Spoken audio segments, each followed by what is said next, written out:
discussing as a group. They are grant opportunities, transportation, business and economic development, parks and rec, historical, and tourism. So I know that that's a lot, and there's a lot of different things that fall under that. Go ahead. Well, Parks and Recreation, are you going to oversee the garden, or am I in the wrong room? Parks and Rec would fall under, the garden would fall under Parks and Recreation. So I should stay in this room? And just so you guys understand too, I know that we've split up into two groups, but please understand the fact that we tried to do that to facilitate this meeting, to get as much information or as much input as possible from the public.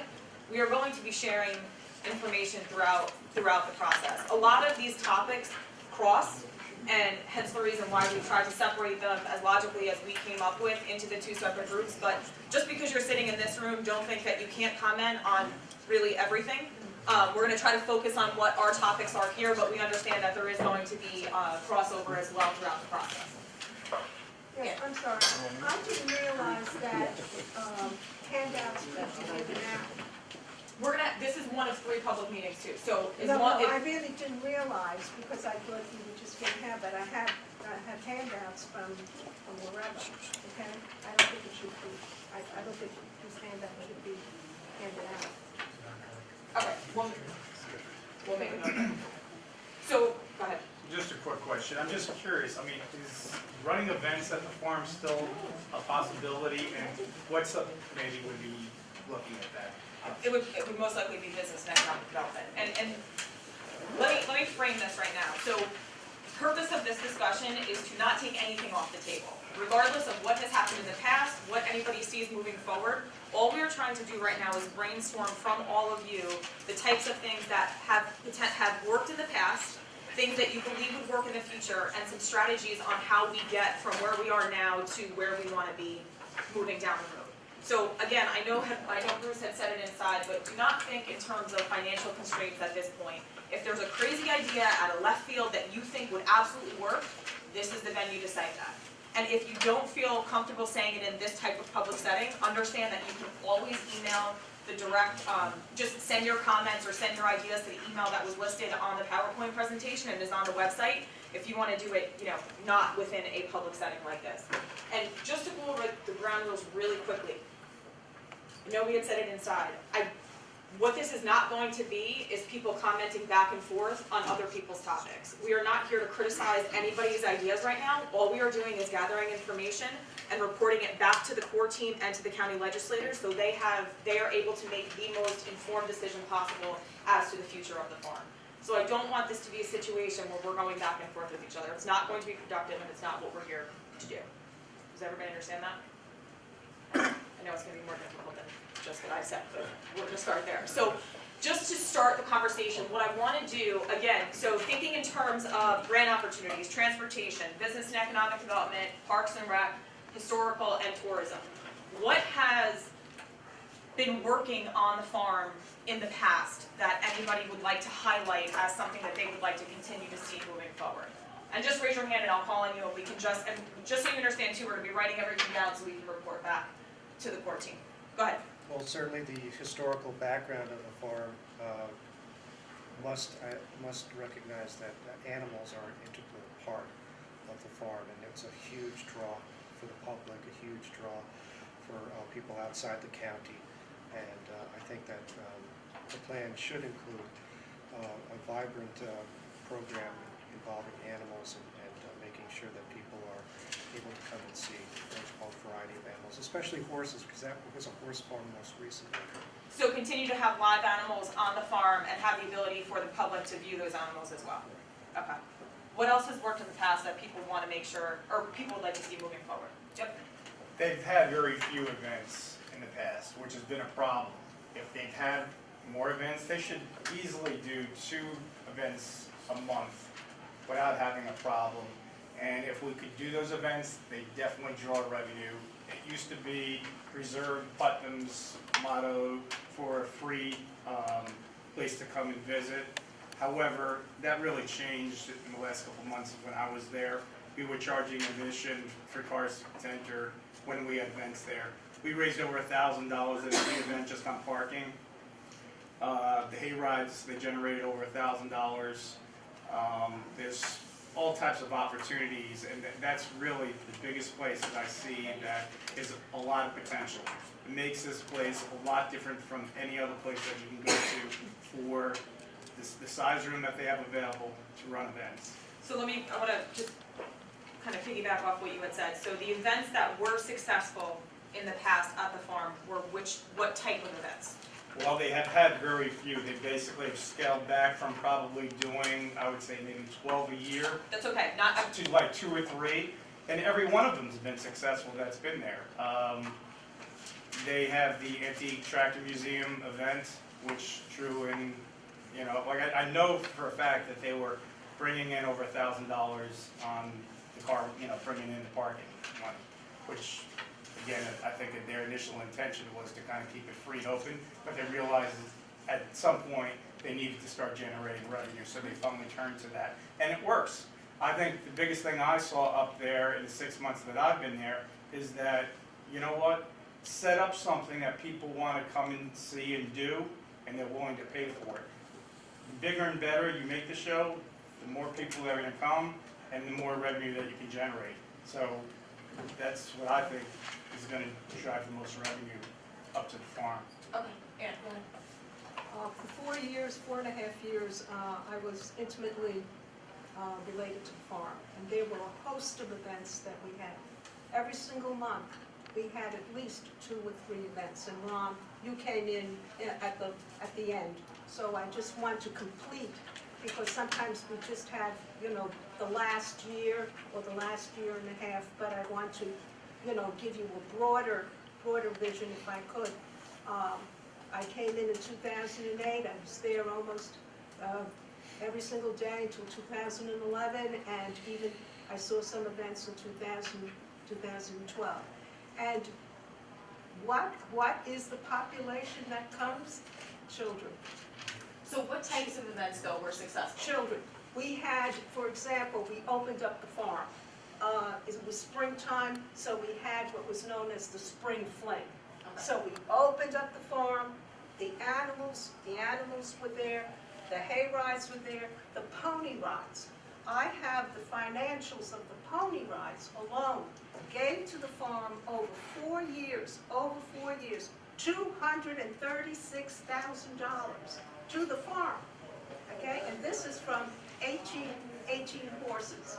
And children who came with their parents. The second thing was the use of the lodge.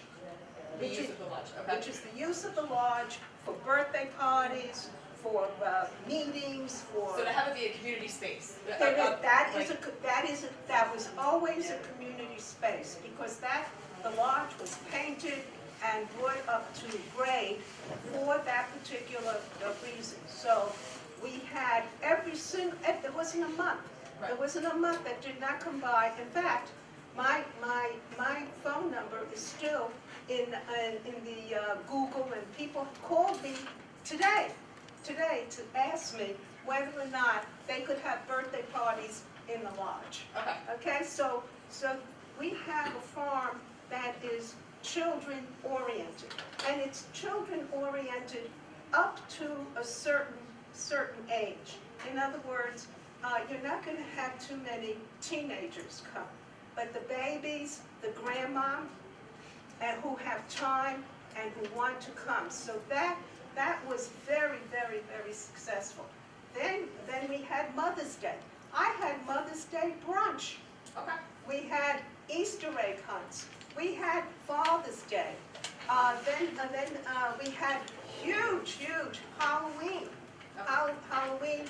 In other words, what we tried to do during the time I was there was that we tried to have an event coordinate with a special holiday. So if there was a special holiday, guess what? There was something special going on at Tilly Parsonage. Okay. So we had the turkeys, we had the Christmas, and so forth. So these kinds of things are very good. Now, the other side of the demographic were the seniors. The seniors came to know about Tilly, to know about the history, and the school children.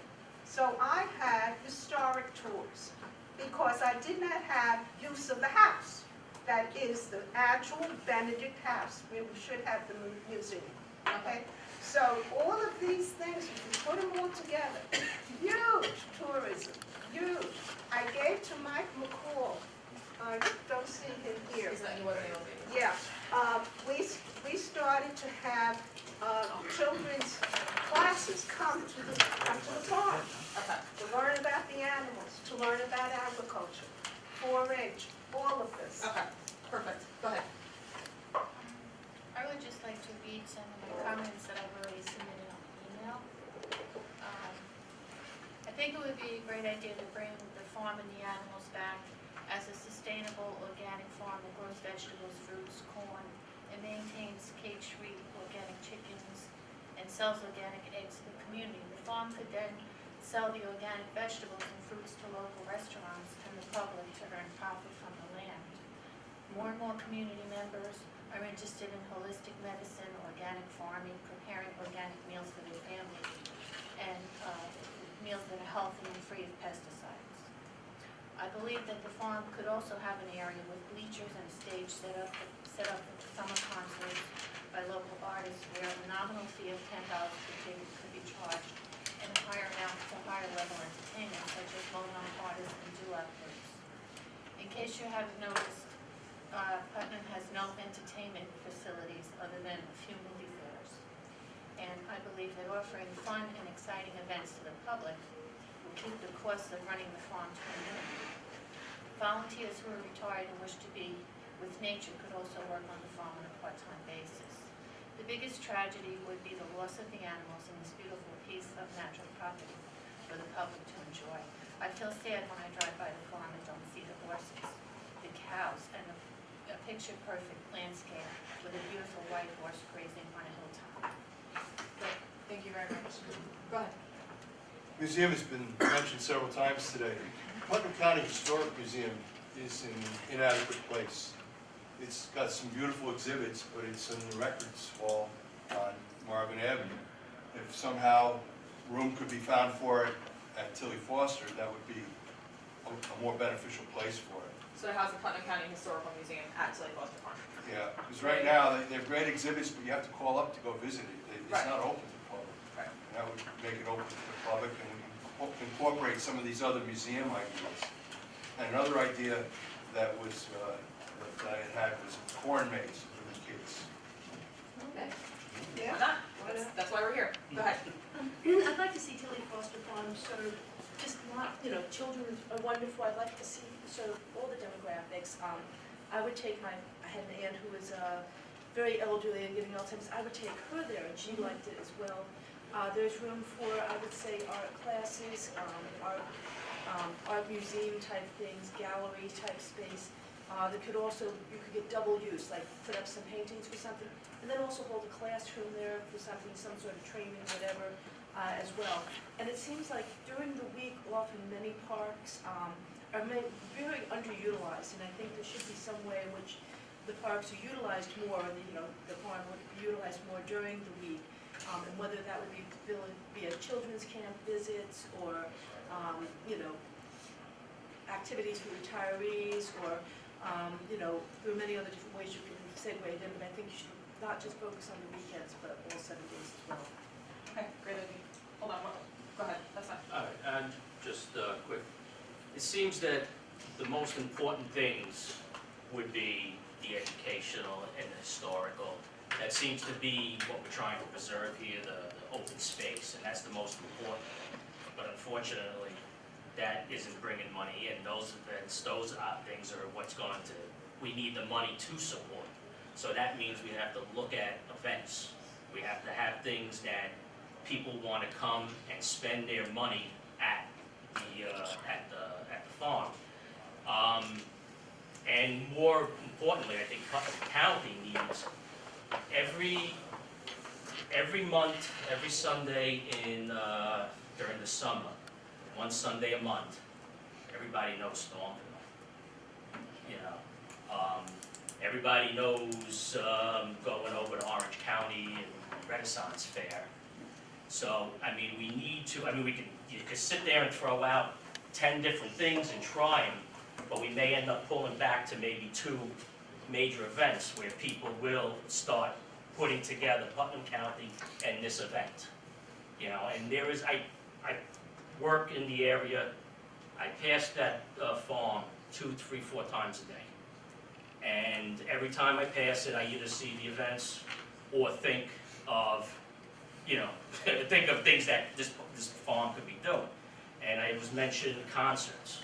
You know, if you set up a little amphitheater or something, you can do some sort of concert, Shakespeare festival, something like that. You can, people have a Renaissance fair, because it's a farm, maybe we can have some sort of colonial farming event where it's a whole week and people could dress in period clothes or something like that. You know, I happen to have an antique car, a car show, major event. Everywhere I go, there's been, I was just online, I says, hey, when is Rhinebeck? Rhinebeck's got their car show every first week, second week in May. Everyone knows it's there, they go there. Auctions. You can have the barn do a monthly auction.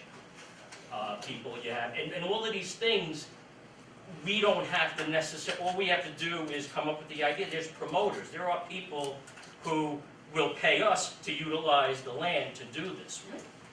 And, you know, I guess, flea market, arts and crafts show. You know, I mean, a hot air balloon festival. I don't know with the wires, maybe we can't do that, but something that, you know, try a bunch of events, major events. One thing I did notice today when I was coming here, driving down, one time, one of the, actually it was the tractor show, I have an old pickup truck, I brought it to the farm show, and I left it at the farm for the weekend. So I needed to get a ride out of there. My wife had come to pick me up. I've never stood out on 312 in front of that farm. That was the first time I did it. Quite scary. People fly past there, and I thought she was going to die when she had to stop, but she wasn't sure where the driveway was. So then, when you go to the transportation end of things, there has to be traffic control device in front of the farm for events. Doesn't, you know, it can stay flashing during the rest of the week or whenever an event is. I was just wondering if there could be some sort of clearance for some kind of a sidewalk or a path where people, when they park, you know, park. Then that's the other thing, parking becomes a problem for these events. So where do you park? If it's a weekend thing, you could probably park down in the railroad. They're parking over there. Maybe work with the MTA. They could bring people up from the city, bring them up there on the train. We can send over one of those streetcar trolleys or something like that, pick people up. Or if it's a farm show, you send a horse and buggy over there, you know, something like that, to bring people to transport them back and forth, you know, something like that. But I think in order to pay for the good things, to preserve the historical, preserve the space for education, you know, we need to speak to business people, and we need to, the park, I don't expect it to make a profit, but it has to be self-sustainable. It can't be a burden to the taxpayers. You know, it needs to be able to pay for itself. And there shouldn't be a problem as long as we're open to, you know, to what we're going to do with the property. I had heard once before, early on, speaking to somebody when I was suggesting a flea market, and that person was concerned about the grass. And I said, but we're not there to preserve the grass on the farm. We're there to preserve the farm as a whole. And if it means that, you know, we may have to throw out seed every once in a while or something to get grass growing, you know, we can't be too concerned about putting ruts in the lawn. You know, it needs to have things going on, and there could be a wide range of events. But I think the ultimate goal, at least for me, would be that it's, but an event that one of them may catch on to be Putnam County. That this is where everybody knows, no, we're going over there, this is for this reason. Okay, great ideas. Go ahead. You know, we talked about earlier the attraction for different age groups. You know, one group I'm very concerned about, and it's really, you know, a lot has to do with the future. You know, there's a lot to draw young kids, you know, particularly the animals. But there's also a lot of recreational opportunities, particularly for the teens. because, you know, one of the things I'm involved in trail work and things, and, you know, I don't see a lot of youth out there. And, you know, most of the traffic on the trails that we have on different preserves that we have in the area are really, you know, more, the average age is growing of that, and it's more people in their 40s and 50s and 60s. And I'd like to see programs that are going to encourage you know, some different things that you can draw, you know, youth to have some fun in the outdoors. And, you know, there's 200, you know, almost 200 acres there, which is and it's, you know, it's a real nice location. And there's a lot of, you know, all the other ideas are great. There's a lot of draws to bring people there, but, you know, some things too that to bring teenagers, and that's really gets them attached to it, because, you know, in 10 years, 20, talking about, you know, we're talking about a long-term plan. We want them to be somehow committed to the value of that, and some recreation. You know, I'm just thinking of, you know, during the wintertime when it doesn't get a lot of use, you know, this would have been a great year, you know, to have programs such as cross-country skiing, snowshoeing, getting groups, you know, having contests, things that will draw, you know, young folks out there, as well as other groups too, you know. But there's a lot, you know, you can kind of target the times where it gets underutilized, and to see, you know, what the other draws might be. But I'd like to see things that are going to target, you know, the younger folks that will then get them committed to preserving that and other properties we have in the county. Did you have Appreciate something? it. Yeah, absolutely. Thank you very much. I just wanted to say, the animals, the horses, I mean, it seems like the general consensus is that's what we got to start with. Once you have horses and animals on a farm to attract visitors, I mean, I just jotted down a couple of specifics. I mean, we should solicit every elementary school in the county to have outings, field trips to the farm. When the kids get there, they'll get to see the animals. Give them a little sticker that says, "I visited, you know, Tilly Forster Farm," and they'll come back with their parents and grandparents. I speak for the grandparents. Okay, that was just one idea. As far as money, I mean, I'm a basic roll up your shirt sleeves and do it. I mean, I envision a T-shirt that says, "I support Tilly Forster Farm," with a beautiful illustration of the buildings and the corral, and sell them. Get a sponsor to sponsor the purchase and manufacture the T-shirts, and sell them to visitors, sell them. But the point is, once those T-shirts are around, that's advertising. So that, you know, that's another small thing. I know the 4-H fair at the county facility up in Kent is a huge draw, and maybe we could tap into their resources to have like a mini fair that they would just come and show animals without the food and all the other things that go on up at the county facility. But the point is, I don't see any of this tourism without the animals and the horses. And I had no idea the horses could generate such an income for the farm as well. I just want to point that out, is that we have to be careful that what we think of perhaps as activities doesn't take away from what we love about the farm. And most of the people love the farm because of the way it looks. It's nostalgic, it brings back memories of the way they used to be. And that is a draw. That is a draw. Not as glitzy, but it is a draw. And believe me, we had many people, we put up picnic tables. Grandmas came with their children to picnic and to stay on the farm. They said, and even we had workers come from Brewster Highlands, come to the farm to have their lunch. Now, the only thing is that we never charged any admission. So it's something that we could think about. We never charged admission, it was free. So we had loads of people, but no money coming in. Okay, go ahead. I think that there has to be a blend of old and new.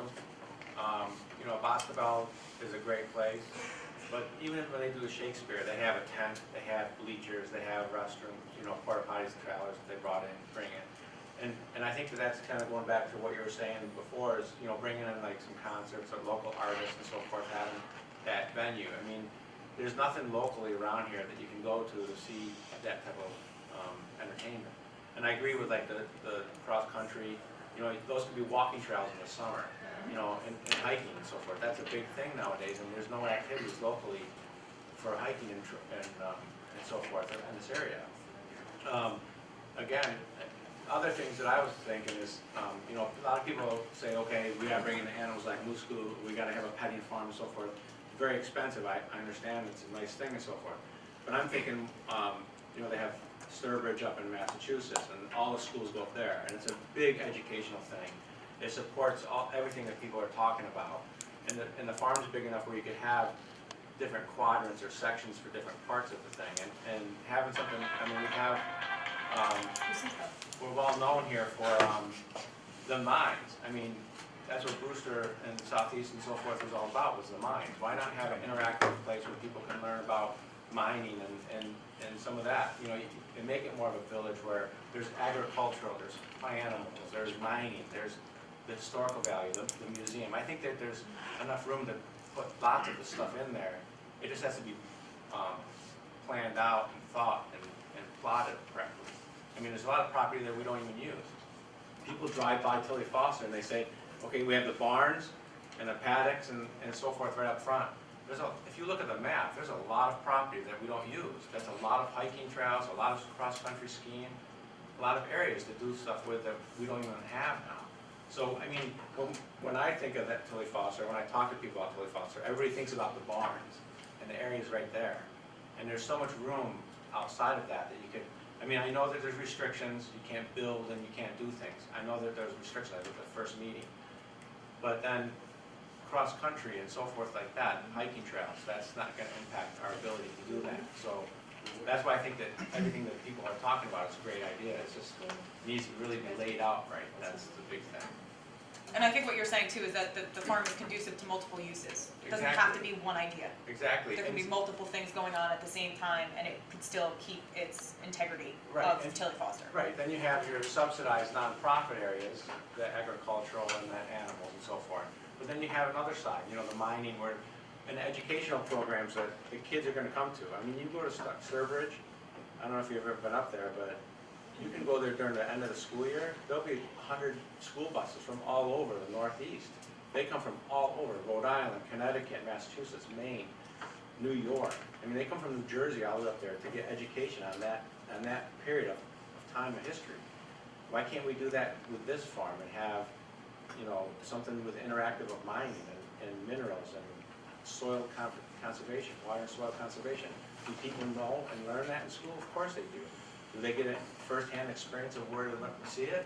Not really. I mean, you know, 4-H could be a support of that, you know, SPCA. There's a lot of different programs. There's a lot of different, I mean, yeah, there's a lot of different opportunities in terms of Yeah, funding. and blending it is a big thing, I think. Okay, great. I would hope so. We don't get into trouble again that the income stream would go back to the farm rather than in personal pockets. Just keeping away, so Keep it independent. I understand what you're saying. Keeping it independent financially, right? Any income coming in should go back to the farm and try to keep away from making special deals. Go ahead.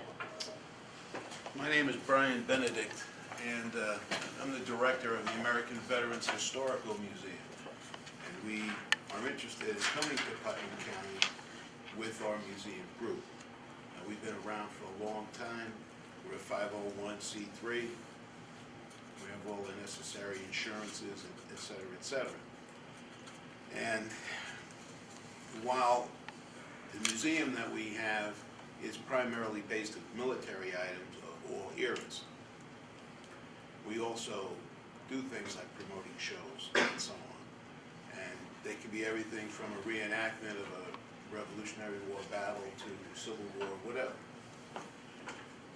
But when I hear all the groups talking about the different things, I want to know who's going to do it, who's going to pay for it, the event, who's going to park the cars, who's got insurance. Before you let people into these buildings, you have to have a lot of insurance. I don't know if there was any insurance at these events that had been done previously. Okay, you have to have boards, otherwise you won't have fiscal responsibility. You have to have open, transparent books. I could speak for hours and take each one, of these different ideas. Gentleman here is talking about Boscobel or Sturbridge or whatever, and you're right, they travel all the way up there to Sturbridge. They're not going to travel to Carmel to see a horse, a donkey, and 2 chickens. They can go to Amawalk, there are other places, there's hiking trails in the town of Patterson where I live. We've got beautiful Cranberry Mountain up there, a lot of hiking trails around, okay? That doesn't mean you can't have a multiple use, let people hike around the grounds and so on and so forth. But the grounds up there, it looks to me like a maintenance problem, a big maintenance problem. So who's going to do that? Who's going to pay for it? Are we all taxpayers in this county, and how much money is it going to cost to do something like that? All right? Now, I spent a little time up there, and I saw one public lavatory. Nothing is handicapped accessible. Are you going to restrict and say no handicap can come to these events? These are all things that you have to consider. My group has an interest in the facility. You all have interest in the facility. We're all taxpayers here. We all want to see the county residents benefit from it. We all agree that we want people to come and spend their money and then go home. That's the way it is today. We all travel around the country and we see Sturbridge, you see different attractions. But Putnam County has never had anything. And it always look to things in a small way. You have to think in a big way. What's going to bring the most interest in? What's going to bring in 3 generations of people? Grandpa, his grandson, and this guy's son, okay? And we know how to do this because we do things at President Roosevelt's estate in Hyde Park. Every Memorial Weekend for the last 23 years, we've put on an event up there that attracts thousands of people in 2 days. Because everybody in this room has a connection to the military. I could go into detail on how important Putnam County was in all the conflicts in this country. I know things that most of you folks as residents do not know. Things that happen right on that farm. So when the time comes, we would like to make our presentation. But I just want everybody to understand that we have these great ideas, but somebody's got to do it. Somebody's got to make the phone calls. Somebody's got to make sure the tickets are printed, okay? You have to do these things. Absolutely, and listen, I completely agree with you, and the reason why we're sitting here is to try to figure out what the top ideas or what the most feasible ideas are, and then see the strategy to actually get there. Because just like you're saying, I totally understand the insurance, you have handicap accessibility, there's infrastructure issues on the farm, but that's why we're sitting here. We need to figure out, we need to identify the issues that we have now, the potential that the farm has, and the strategy to get there. And that's part of the process. That's why we're all sitting here and we're all having these conversations. Thank you for the comments, though. I appreciate it. Go ahead. Yeah, I just want to, I think we also need to do due diligence in terms of seeing what other types, other similar types of organizations have done. Across the river in Orange County, you have the Orange County Farmers Museum over there, and they've put on a bunch of different shows, different types of shows, whether they don't have animals, but they've done all kinds of farming equipment type shows. And so it may be of interest to the group or the county specifically to go over and see what's happening. How do you guys make out? Is there any money associated with this? How do you make your operation survive? Okay, You wanna go, the state has the farm up in Fishkill or Washington, wherever it is over there. In a due diligence perspective, have you gone over to look at how that educational farm is doing? Does it make money, lose money? Doesn't matter if it makes money or lose money, because it's the state, which of course the taxpayers makes a difference, but, you know, in terms of due diligence for this whole process, are people going over to that state farm and finding out what they're doing and how it works and what it costs to run a farm like that? You know, so there's a couple different places. The other thing is there's a lot of constituencies here, and I think there are some that are mutually exclusive of each other, but there are a lot of things where you could actually have several types of museums in the same environment. You already have a rock and roll museum or whatever it is, and okay, I mean, that's one possibility. That's not natural to a farm, but that's an existing facility that may want to be retained. You have potential for the house. I was over working with the house, Orange County owns a house, a historic house. Nobody shows up at that house. And it's on a major highway, close to 84 and 87, and nobody ever shows up. Which one are you talking about? It's the brick house, the red brick house, or whatever over there. Nobody shows up. They just, you know, so you need to come, I mean, I'm saying you can't do something like that, but I'm saying there's something where you have to understand what are they doing wrong that nobody shows up. Right. You know, so, and the other part, I just rewrote the bylaws for the Seward Museum over in Orange County. I was working with them, and they got a grant to fix up the house, a historic house. They have on this property that the town now, or the county owns, the house that Seward was born in. You know, I said, okay, this is, Seward, he's the guy born in Alaska, he was the Secretary of State during Lincoln's term, he was the governor of New York. Okay, Seward's house. They couldn't get any money to fix the house up from any grants because the house was so changed over the years that it didn't represent Seward's original house. Basically it's a match waiting for a home. Mm-hmm. You know, it's not that good. The house that got the money was a house that happened to be, it's on the same property, but it was an example of Queen Anne architecture that's not found anywhere in Orange County.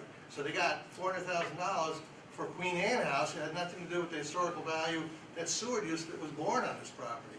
So there's different ways you have to look at what's going to be the thing that gets you the money to restore things.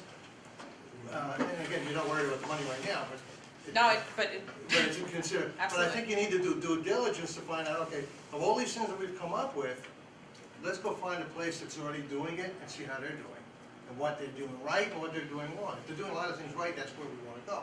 If they're doing a lot of things wrong, we got to find out why are they doing it wrong, and can we do better than they do in what they're doing. So due diligence is going to be a major part of this thing, and I think your timeline is, you know, May is kind of short. But you may want to start out and say, okay, let's do the hiking paths are easy enough to do, and they don't destroy the environment. So hiking paths, cross-country skiing, walking paths, those kind of things, easy. Get into that, maybe charge money, who knows? You know, but get that, make it, you know, go to the legislature first time and say, okay, first thing we're going to do is we're going to make these hiking paths which are easy to do and gets us in there. Okay, and then, you know, I think it was mentioned you can phase stuff in. Mm-hmm.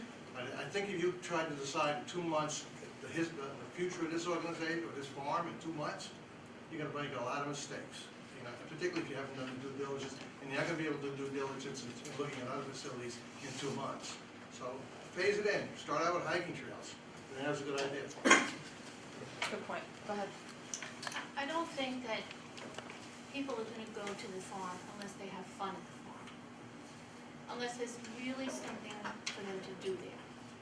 And I agree about having teenagers having something to do, especially in the winter months.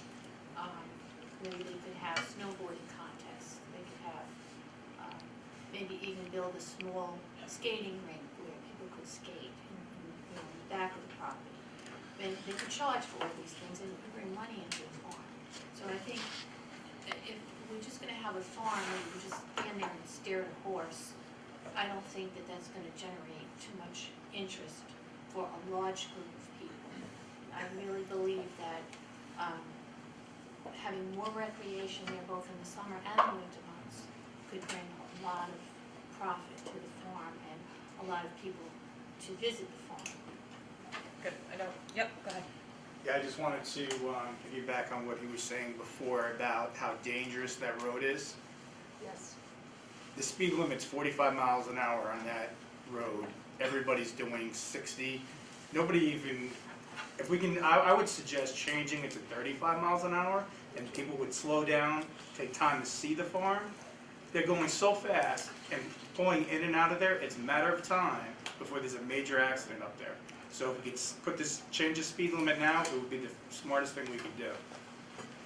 We have a speed limit at the light. Go ahead.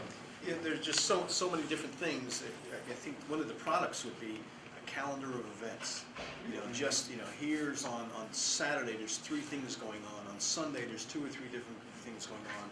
Each kind of, you know, targeting perhaps a different audience. You know, we gotta be mindful of the capacity and parking issues and things like that. But, you know, what you wanna be able to do is over time build, and this is, you know, this is not something that's going to be solved in 6 months, or that we're going to have a final plan. But this is, you know, we're looking for, you know, how do we start generating some excitement over the next, you know, few months in the summer.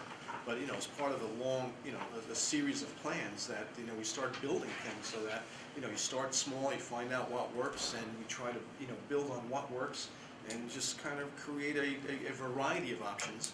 And, you know, there's just so many great ideas that have come up today that, you know, all of them, you know, on an individual basis might have an opportunity to work.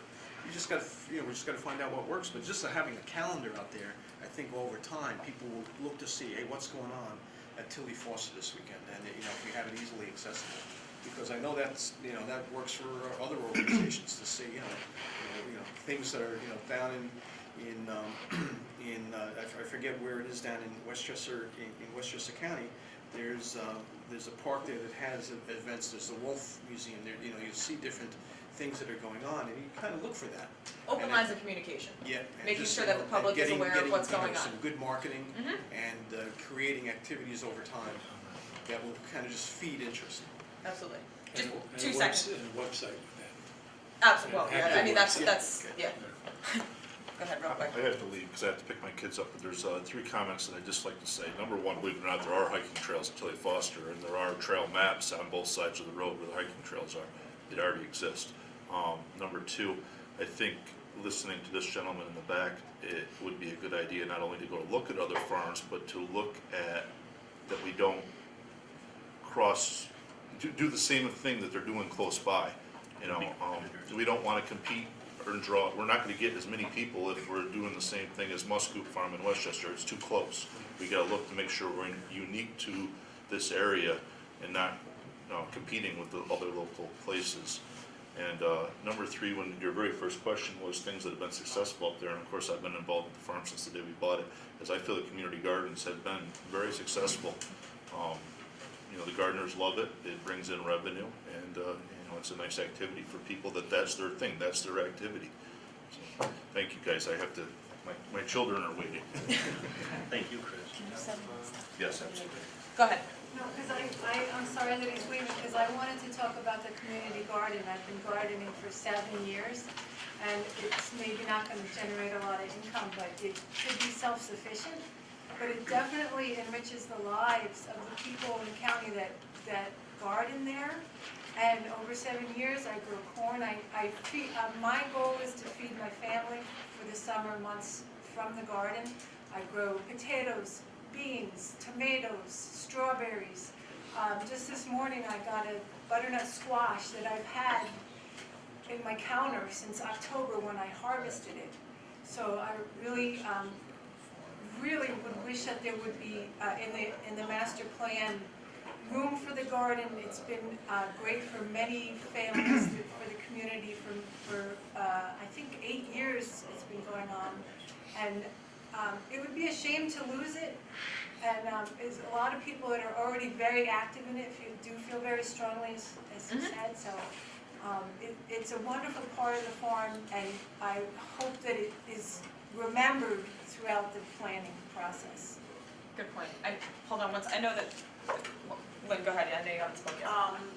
Real quick, are there still? Well, first I'll tag on to it. As far as the farm museum, Cooperstown has a really remarkable farmers museum in a small village, and it was all, a lot of it, most of it was brought in, but it would be good to look at as far as if fiscally they're sound and how it's operated. Okay. But are there still constraints from the DEP? I mean, I think this is really important. I think the brainstorming's great, but I think until we tackle those restraints, because we don't want to be end up being a victim of success. We really want to, we have to be good stewards of the watershed, and it's really important to work within those constraints, unless someone feels that the DEP is going to substantially change those. No, they're not. Okay, The DEP is not changing anything okay. with regards to the restrictions on the farm, and that was there was a large part of the first presentation that was given at Spain Cornerstone Park by Bruce and Andrew Negro from the Putnam County Law Department. So, to be honest with you, I don't have all of the exact specifics here. I know that they are on the county website as well under the Tilly Foster presentation. But just for instance, I know that there's only, I believe there's only 5,000 square feet of impervious surface allowed to be added to the, that's very small, very, very small. Now that includes parking lots. That's right. That includes buildings. I mean, there are very strict restrictions with regards to the WAC agreement, but obviously Same all of, animals, right? I'm sorry? And the same animals were assigned different. There are different restrictions, but right now, I mean, listen, what you're saying is 100% correct. Obviously, what we're doing right now in brainstorming, we're not thinking of all of those restrictions, but as we, and the reason why we're doing that is because from those ideas, there could be different things that spin off of that do fit within the restrictions that we have before us. So we are, the core team is really fully aware of all of those restrictions that are put on the farm, but our job right now is to feed them as much information as possible so they can try to devise a plan that would work kind of moving forward. But you're 100% correct. There are a lot of people are not aware of the exact restrictions. So I apologize for not having all of those in full detail with me here, but we will, like I said, I'm almost 100% positive they are on the website, and they will be available, I know, at the future public meetings as well. So, but that's a great point to bring up. Go ahead, I know you had a I comment. would hope that we wouldn't drift too far away from the agricultural focus of the farm. It is a small farm. That's all. Okay, great, go ahead. I just want to, I've heard a lot of really great ideas here, but attached to each one of them says we're going to charge for it. I think that we have to be careful to balance what you're going to charge for as opposed to what you're going to make available as a public service. Because I think it should be something that's open and available to the public regardless of your economic capability. Certainly, yes, events can raise a lot of money that can cover and support free event type of and facility type of capabilities. And I don't ever underestimate things that you give away for free open people's pocketbooks so that you get to a donation, suggested donation or please give something. But I think it would be a mistake to make everything about the facility fee-based. So you're just saying to have a balance. Yes. To have the farm be sustainable, but to provide public service. But most But- of those, go I'm ahead. sorry, just most of those things, if we go back to, use Stormville as a thing, it's the vendor that's paying the fee. The person attending the event isn't paying anything unless he purchases something. So if you have a promoter, I would assume that the promoter would be paying a fee because he's going to get money somehow. It's gonna have to be set up in a way that, one side gets the fee, but the person attending the event doesn't necessarily always gonna be asked for money. Like I said, I go to car shows, it's the car, we pay to enter your car, it's $20 to enter your car, depending on the car show, so it's the driver is paying the money. So, and then everyone else who's coming to look at the cars, they're not paying the fees. Right. I understand what you're saying, go ahead. One of the things we haven't really discussed, and since we're talking about economics, is that we need to have a core of people that do fundraising. You fundraise for the farm, you have the Friends of Tilly Foster, or the companions or the supporters of Tilly Foster, and you become you become an eagle, you become a heron, you know, like the Putnam Land Trust does. So that you have a yearly fee, you have the children, you have the family, and so forth and so on. And for each, what shall I say, a donation, you might have something special. You could have, you could have a free ticket to the April Fling, for example, or something of that kind. And that's very important. And of course, later on, you establish real donations, and you go and you also write grants. I see we a chair of the fundraising committee. Yes, we had and- a wonderful opportunity to get huge amounts of money, with grants, because Tilly Foster, as an authentic agricultural facility, has the possibility of obtaining grants, okay? And that goes for hiking, that goes for having gardens to teach children, educational, such as soil and so forth and so on. All of these are money makers. They're not as I said, as glitzy. Every facility that makes money is authentic. Once they go outside of the authentic of that facility, then they stop making money. If you go to Sturbridge, what is it? It's an educational facility. It does it very well, and it's a museum. I'd like to establish, sir, the museum of the Benedict Bloomer, because I'm sure you're not familiar. In the very building that now we have something that is inauthentic and incorrect, and that is, rock and roll does not belong on a farm. And Does not belong on a farm. don't go there. Yeah, Not well, right I'm now. gonna go No, there but- because it has to go. No, It has to, I mean, that's. okay, we I got it, mean, we I have it said written it, and down, that's we it. understand. Okay, so we have the ability, and we have the possibility of having something absolutely authentic going on, and can make money. If you go to Phillipsburg or Van Cortlandt, they have one or two huge events, but they have parking. We have to look at the infrastructure and the restraints that Tilly Foster has. So, And you're right, it's an accident waiting to happen.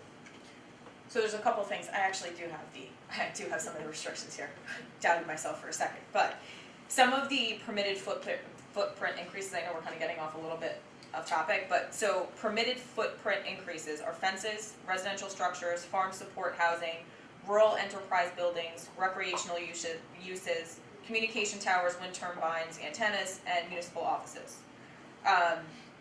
There are restrictions on the number of animals that can be kept on the farm. Like I had said, there are restrictions on additional impervious surface coverages, and also on septic system repairs and increases and things like that.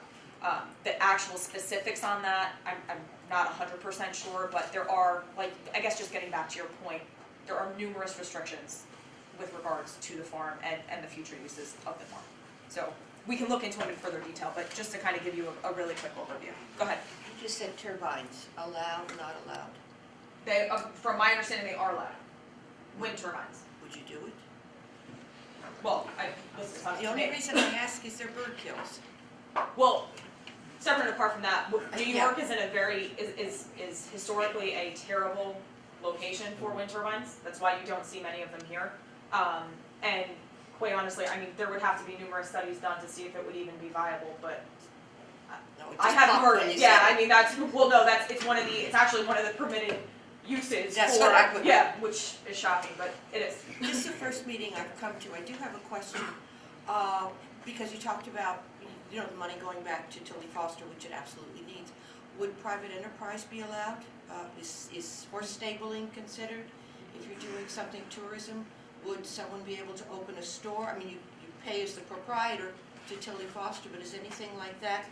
Well, you bring up a great other portion of this. So if we can kind of turn our heads really quickly and think in terms of business and economic development with regards to the farm. I know we've been speaking a lot about the historical preservation of what's there, the integrity of the farm and all of those types of things. But the answer to your question is, yeah, could it happen? Absolutely.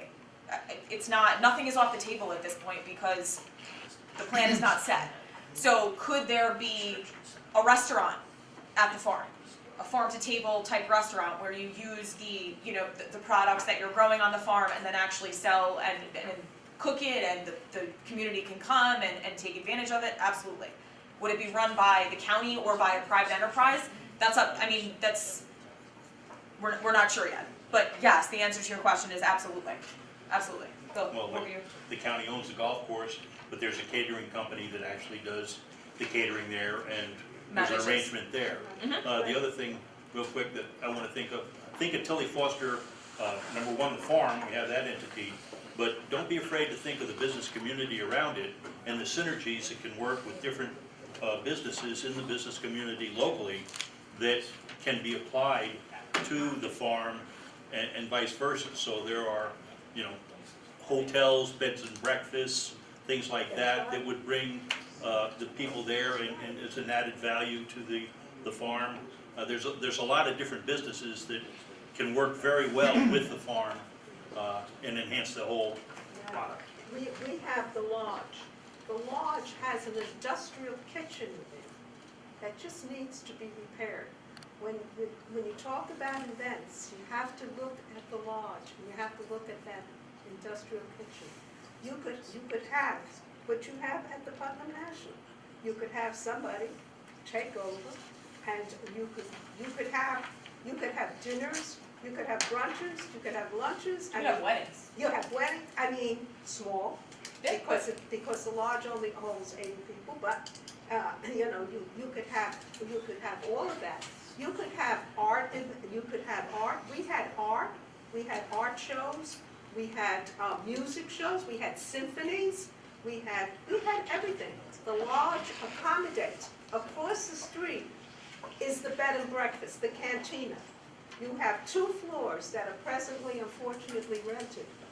And you have you have 3 bedrooms upstairs, you have a fireplace, you have a great room, and you have a kitchen. Downstairs, you have a great room, you have a bedroom, and so forth. So when you talk about a synergy, absolutely, absolutely, we can use all of those other structures for business. Go ahead. Yes, one of the things that I've noticed going around Putnam County, the motto of Putnam County is where the country begins. And that is, there seems to be a lot of little beekeepers that sell, honey, there seem to be people selling eggs. And I'd be wondering if we could somehow invest in them by saying, okay, we'll have an egg festival and teach about chickens and chicken raising, and people into it. There are millions of varieties of chicken, I never knew so many existed. And somehow both promote that particular agricultural venue at the farm. They could sell the product at the farm. You could also have an educational thing like how bees make honey and how beekeepers, raise bees. And even for the local beekeepers, even have vendors come in that then sell beekeeping supplies. I think there are ways to tie it into some of the existing infrastructure, existing people that are actually actively involved in agriculture without necessarily having all of that agriculture at the farm because you have a number of limitations. Great point. There are numerous businesses within the county that produce exactly what you're talking about on various different levels. Go right ahead. Just to expand on what she said, farmer's market at the farm. Farmers markets are huge draws for people. They've been proven across the county, in various different places. Great idea. Go ahead. Must be far. Their farmer's market, my wife and I go down there with the kids, hundreds of cars. And they also have like a food stand, that little building, sell food there also. Yeah. To something. Go ahead. Brewster has a farmer's market, brings the Brewster Farmer's Market to the farm. Did I see another hand in the back at all? No?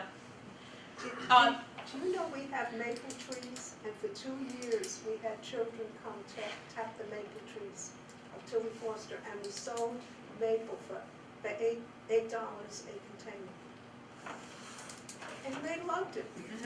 I'm sure they did. They absolutely, we brought the children from the school. So I know we mentioned, talk about the infrastructure, let's try to discuss the infrastructure. I know we're gonna wrap up in the next couple of minutes, but I wanna make sure that we're covering all the topics that we're really, that we're targeted in this room. So, I know we talked about the speed limit on 312, and possibly putting in a traffic light or something like that. What else, and the handicap, the inaccessible, the inaccessibility for handicap, on the farm. What else has worked, has not worked, would you like to see in the future in terms of infrastructure? So I know we said, go ahead. Restrooms. Public restrooms.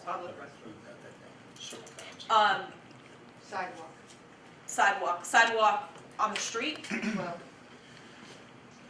What else? had mentioned, you know, Pedestrian accessibility to the farm. yeah. Perfect. Yep. I like the restaurant idea where you could go there and you could have lunch or dinner. There's no food there, I want to eat. It would be, right, a draw just to get people there. Go ahead. Back on the speeding thing. Yep. You know, the speed limits there, maybe they could grade that hill as you go around that curve. You fly down that hill. No, but on the side of the road. Trying to take the adventure? It's a state road, so. It is a state road. Yeah. I mean, I think we've had a lot of problems in Bob, you know, with reducing the speed limit there. Yeah. Right, we actually, the town of Southeast did approach the state DOT about the speed, because we were getting a lot of complaints. And the DOT went out and, you know, did car counting and stuff like that, and they said that's the proper speed limit, and they would not change it at all. They just put in potholes to slow you down. And as far as the traffic light, you would need the state's permission to. I'm not saying that can't be done, but. During events, I mean, they have, you know, sometimes the sheriff, there's a cop out there sometimes. But by the time you come to the entrance where you come around that turn, and if it isn't already, you know, if you're in that blind spot, you know, then it could be, so far nothing has happened, I've not seen anything. But I would think, yes, exactly, but I would think during, you know, the thing would be during the event. The rest of the week, you know, I guess we can't stop, it's gonna be what it's gonna be, you know, but, during the events is when things will have to, you know, signage, slow down, you know, put people out there, or, you know, then you'd have to work. Stricter enforcement, but the other thing is too, is that I guess, with the conversations with DOT, whatever we're talking about in terms of the end use for the farm, I mean, that could essentially be another inroad to DOT to say, listen, this is the way, this is what's been going on in the past, but this is what we see moving forward, we need help. Or what can we do to do that? So I don't think those conversations doesn't have to be finished, although they haven't been that successful, right, It's so. another opportunity. But, I mean, if it's an issue, then we gotta see if we can address If you it. could show them that there are events and there's a lot of people out there, then it'll change their perspective of Right. what the. There may be some improvements on that road anyway for some other projects that will take. You know, and now that I see Lou here, if I can, I'm gonna give you a. He did suggest, the other night, what was it, a garlic festival, we were talking about festivals, you know, and he's how, now granted, I know like Danbury does one, and we were discussing that, okay, if it's too close, you may not wanna repeat something that's being done too close to us, but something in that vein, that we'll figure out our own festival for that period of time. Great, go ahead. I think probably the biggest limitation on the farm is parking or lack thereof, and I know that's, you know, one of the restrictions for the use. You can't add a parking lot. Well, not to say that you can't add a parking lot, but the size and the type of parking lot Okay. that you can have on the farm is restricted by Right, so the you could agreements that are have a there. parking area, grass or gravel or whatever they do allow. My point is, you know, you talk about all these events, without parking, you can't have any of that. Well, and I think what we brought up before too, because I'm almost positive we have it written down, utilizing larger parking lots that are very close to the farm and potentially shuttling back and forth. I mean, the county transportation system is completely, open to utilizing the farm and seeing if we can maybe utilize, you know, the train station or what have you, and that. So there's ways around it, I guess, is what I'm saying. If the parking doesn't, and I think what you're saying is the parking doesn't necessarily have to be on the farm. We just have to address the We issue. just have to address it before we complain further. Right. Go ahead. You know, I don't know if it's available on that anywhere, but like a dog park is another thing that I was just thinking, somebody was telling me that you mentioned it, I did it earlier. And actually, Patty Borman, who's the recreation director, actually gets a recreation magazine, she actually gave me this. And on the front of this, talks about dog parks and how you can make them profitable and stuff. And again, we're not looking to make a ton of money, but they're talking about like even birthday parties for dogs in here. I mean, that's. Oh, don't laugh, I've seen it, it's Oh, I know. crazy. But those are the that's yeah. another thing, because I work for the town of Southeast, and I also oversee a lot of the parks. Well, I oversee all the parks and facilities for the town. And one of the biggest things we get complaints is there's no place to take dogs, to let them run open. There's a leash law, and everybody always has to have them on a leash, and if you don't have a private home, or even if you have a private home, you still have to be careful, you know? There's no place to really let your dog run wild, so, not wild, so to speak, but it's, you know what I'm talking about, it's a dog park. Off the leash. Off the leash. Run off the leash. Well, there goes even another event, you can have an agility Dog show. event, Dog a dog show, agility event, an equestrian event. Yeah, so that's another thing that I just wanted to mention, I forgot. Excellent. Go ahead. I'd like to see the trails expanded a bit. I'd like to see maybe a bike trail, a fitness trail, and an easy graded trail for people who'd like to walk around but can't necessarily do the full trail. That's it. In terms of infrastructure, there is some proximity to the bike trail. And I don't know, that could be an interesting way to lure people in, if people are doing a long ride, to have them stop up at Tilly Foster if there's a way to get easy access. I know it's at the bottom that there is an access point at Route 6, but somehow to capitalize on Incorporate that. into the farm. Into the I mean, farm. you could have a little. Yeah, spur or just, again, make an event that would attract people to take a long ride up, and there'd be something going on at the farm. I mean, you could have a little general store at the farm that sells, things like honey or what have you, and if their people are off, coming off the bike trail, sell water, sell whatever, trail mix. What else, guys? Did we miss anybody's comments? I think the main thing is you need an attraction, you need, whatever we come up with, it has to be something that people want to go and visit and are going to want to come back and visit. That's important too, because what I found in talking to people that have visited the farm is that most of them were first-time visitors, so you're not getting repeat customers. I think you need to come up with an idea that it's going to want to have that interest to come back to the farm and keep that business going. You need that. Great. It's all playing off of it. It's almost as if you think about the mall concept, you need an anchor. You need an anchor. Yes. You need a central mission. It doesn't actually have to be one facility, but it has to be at least a central anchor concept that attracts people on an ongoing basis. Like a mining. Like a winery or a distillery or a restaurant. How about a wine tasting facility, yeah. It's a possibility. There is a Tilly Foster General Store by the bike trail, so I think one has to be conscious of surrounding private enterprises you don't want to adversely impact. And I'm wondering also, will the notes or the minutes be put up on the web? Because that might be a good way to... Yes, Oh, we're the being tape will videotaped be as up well. on the- Yep. Really? We don't need minutes. Really? I didn't know that. So will this be on the web? Yes. The video? Yep. Oh, for which, the Tilly Foster or the county? The Tilly Foster portion of the county On the website. county website, under Tilly Foster, it'll be there? Yep. I went Tomorrow, probably. tomorrow. Oh, that'll be fun. Tomorrow. Well, listen, I think, thank you very much for everybody coming out. Again, please, if you think of something on the car ride home or tomorrow morning, email the website or email the emails on the website that you can forward all of your comments to. And again, we're going to be having 2 more public sessions. The next one is going to be on April 5th at 9 o'clock.